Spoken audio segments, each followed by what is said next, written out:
Let's listen to The Adventures of Tom Sawyer by Mark Twain. Level A1. Oxford Reading University.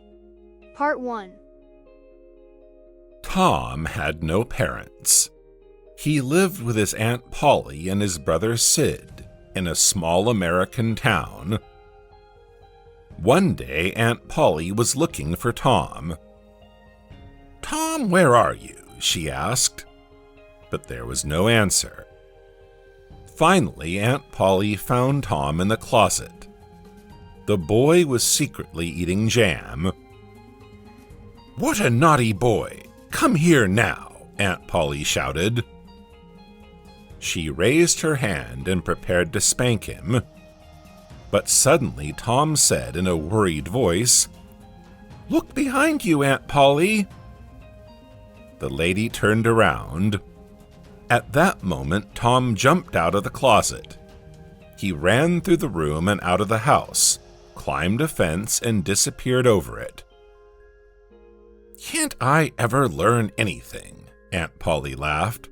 "Tom always plays such tricks on me." On the street, Tom saw an interesting boy. He wore a hat and a nice suit. However, Tom didn't like him at all. "You look like a peacock in your awful clothes," Tom said. "My clothes are beautiful and yours are old and dirty. Also, you are stupid and poor," the boy replied. They started fighting. Tom beat the rich boy and he ran away. After the fight, Tom was very dirty. When he returned home, Aunt Polly was already waiting for him. "Well, well, well, look who's back," she said. "What happened to your clothes? Why are they so dirty?" "Well, I played a little with the other boys," Tom replied quietly and shook with fear. "A little? Just look at your shirt and your pants. You can't wear them anymore." "But we don't have money to buy you new clothes," Aunt Polly cried. The woman thought for a moment and continued, "Tomorrow is Saturday, but you won't rest and play. Instead, you will work. We need to paint the fence white, so you will do just that." The next morning, Tom left the house with a pot of paint and a big brush. He was in a very bad mood. "Other boys will make fun of me," he thought. Then he had an idea. He started painting the fence with a smile. Soon a boy named Ben walked up to him. "What are you doing, Tom?" he asked. "Don't you see? I am painting the fence," Tom replied. Want to get more English audiobooks? With translations and transcriptions of the words which you don't know?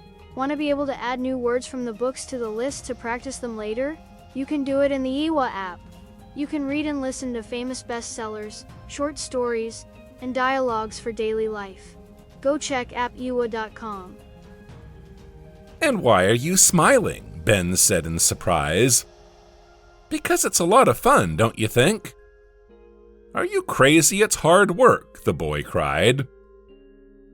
Tom didn't respond. He seemed very busy.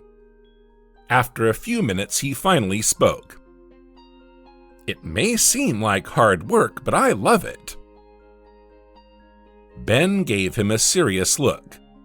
He thought for a moment, then said, "Let me try it."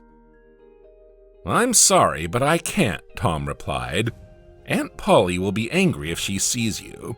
Also, it is so much fun that I want to do it myself." "Please, Tom, let me try it," Ben cried. "I really want to paint the fence." But Tom refused. "I'm sorry, Ben, but it's not possible," he said. "If you let me paint the fence, I'll give you an apple," Ben suggested. Tom took a few seconds to think. Ben was looking at him with hope. "Okay," Tom finally said. Ben was very happy. He took the brush and started painting the fence with a happy smile on his face. Soon more boys came. They offered Tom their treasures for letting them paint the fence: a kite, a dead rat, balls, and many other things.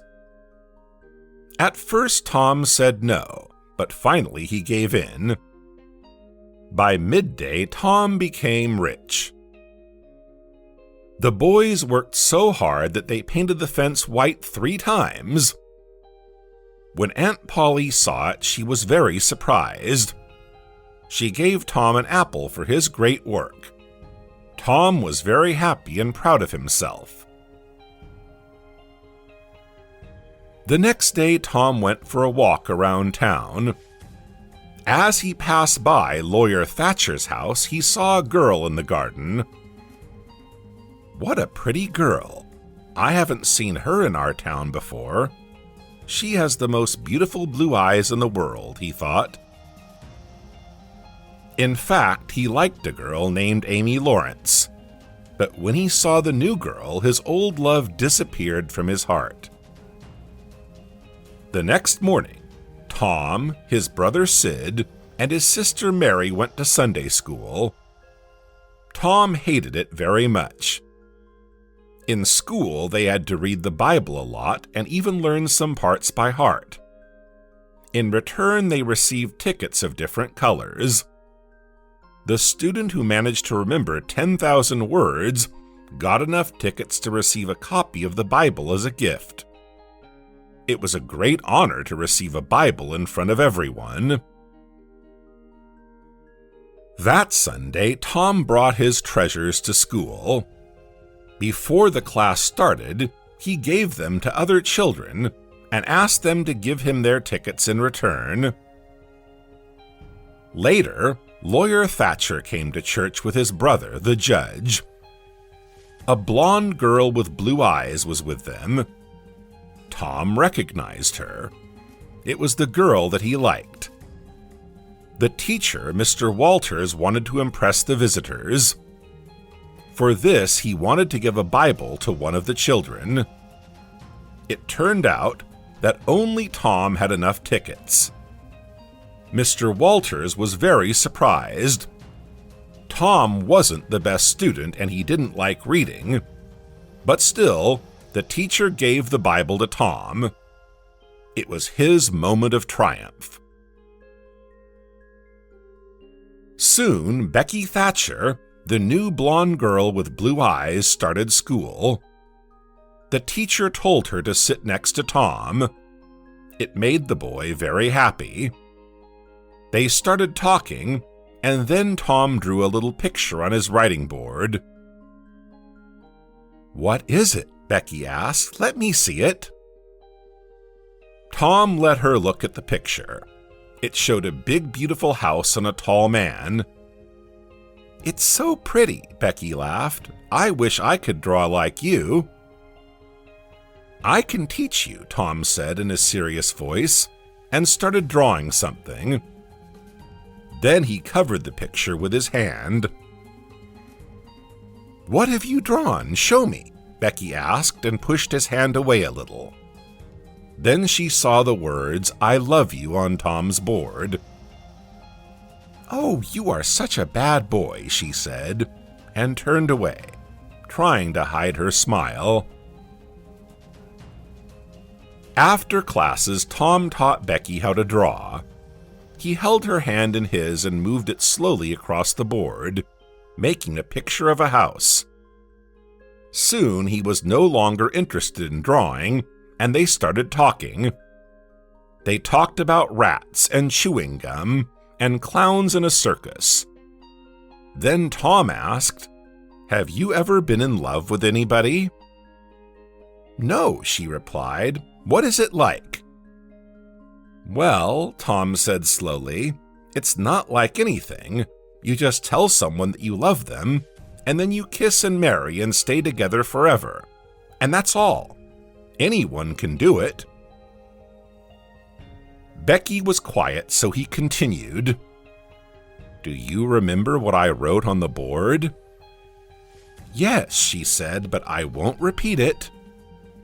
"I will repeat it," Tom decided. I will say it very quietly so that nobody can hear it but you." Then he put his mouth right to her ear and repeated the words quietly. Becky became red in the face. "Now you say it to me, too," Tom asked. "Okay," Becky agreed after some time, "but you must turn your face away so that you don't see me, and never, not ever tell anyone about this." Then Tom turned away and the girl said quietly, right to his ear, "I love you." Then Tom kissed her and that was it. Tom had a friend named Huck Finn. All the mothers in town hated Huck because he was a lazy bad boy. He was the son of an alcoholic, lived on the streets, always wore dirty clothes, and did what he wanted. One night, Tom heard Huck signal outside his window. He quietly left the house and the boys went to the graveyard. They wanted to see the devil. There they hid in the bushes. Soon they saw 3 figures, but they weren't devils. They were Muff Potter, Indian Joe, and young Dr. Robinson. The doctor wanted a dead body for his studies, so he ordered Potter and Joe to dig up a grave. The men took the dead body out and put it on a wheelbarrow. Potter was drunk. Suddenly he said to Dr. Robinson, "We need more money." "I already gave you enough," the doctor replied. "Do you remember what happened 5 years ago?" Joe asked. "I came to your house asking for some food, but you didn't give me anything. Now I will make you pay for it." They started fighting. The doctor hit Potter with a stone. Potter lost his senses and fell to the ground. At that moment, Joe stuck a knife into Robinson's heart. Then he put the bloody knife in Potter's hand. The boys were very scared and ran away from the graveyard. Luckily, the men didn't notice them. When Potter woke up, he saw the knife in his hand. He was still drunk and didn't understand well what was going on. "You killed Dr. Robinson," Joe told him. "But don't worry, I won't tell anyone." The boys hid in a small empty house. They started talking about what happened. "We can't tell anyone what we saw," Huck said. "Joe will kill us." "Okay, it will be our secret," Tom said, and they promised to keep it to themselves. The next day, the townspeople learned about the doctor's death. Somebody found Potter's knife next to the body. Potter tried to tell them he wasn't a criminal. However, Indian Joe said that Potter was guilty. Soon the judge sent Potter to jail. Part 2 is coming soon. Hit the like button and subscribe to get more audiobooks like this. And now, listen to another English story.